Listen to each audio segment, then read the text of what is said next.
Hey everybody, in this week's show what we're going to talk about is arrow spine. We get a ton of questions, and for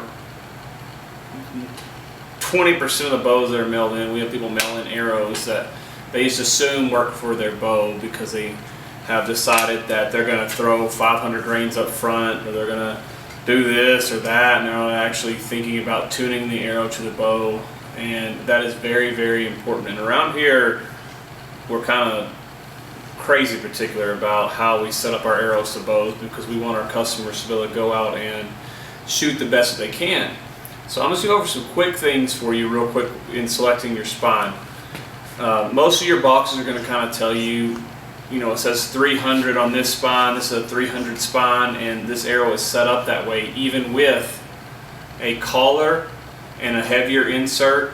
That's what still is going to come out to about a 300 spine with the back collar, and we stiffen that just a little bit with the 4 fletch, and that's the weight. So essentially we can change spine by adding weight to the front, and that will weaken it, or we can add weight to the back and stiffen it. This particular arrow here is an arrow we set up for a customer. It's a 340 spine. We're running a 125 grain head in it, and we're running a 25 grain collar. What that does to the arrow is makes it weaker. So if you were paper tuning this bow, it's going to tear the paper if it's not still spined correctly. What we're seeing a lot of people do is just go through all this weight in or add brass inserts in. These are 95 grain inserts, and just think that they're going to fly magically. You need to actually think about your spine. So arrow spine is very, very important. For most of the bows that we're running, that people are wanting this heavier FOC up front, they want to take that percentage further to the front, they're wanting to use a little bit more weight. We try to be in about that 12% range or less. It doesn't really matter to me as long as the arrow winds up flying correctly. So we tend to spine up or stiffer in order to counteract the reaction the arrow is going to have. So when you add weight to the front of an arrow, it makes it weaker. As we talked about, it's like pushing a toothpick against a marshmallow.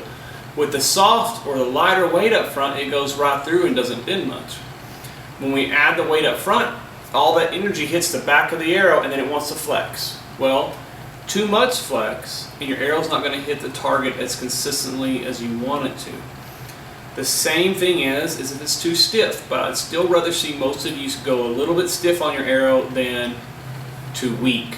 It's very hard to counteract a weak arrow.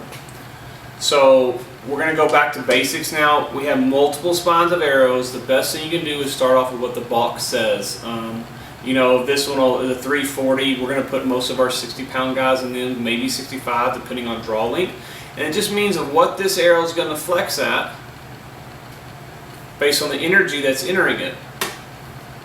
This particular arrow, we went up running a longer arrow wrap to counteract the extra weight in front, which starts to balance that spine back out. So we went to overall a heavier arrow. It's about just under 500 grains.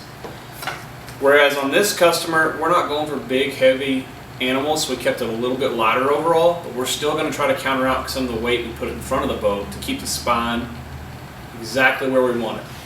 So what we'll do when we're paper tuning, we'll start with a bare shaft with the weight we want up front.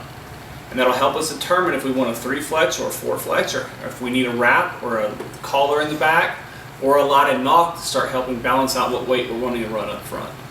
If we don't get it to where it's shooting well, that's kind of an issue for us. I hear all the time, well, I've had bows that group well, but never could get them to paper tune. I hear that a million times, and I've had a guy tell me, well, my rest was all the way on my riser. It's not okay. So plain and simple, feel free to call us or just look. Get the right spine, and know that if you add all this extra weight up front, it's going to weaken your spine. You may have to go back and add a wrap or fletching to balance that spine out to get the best flight.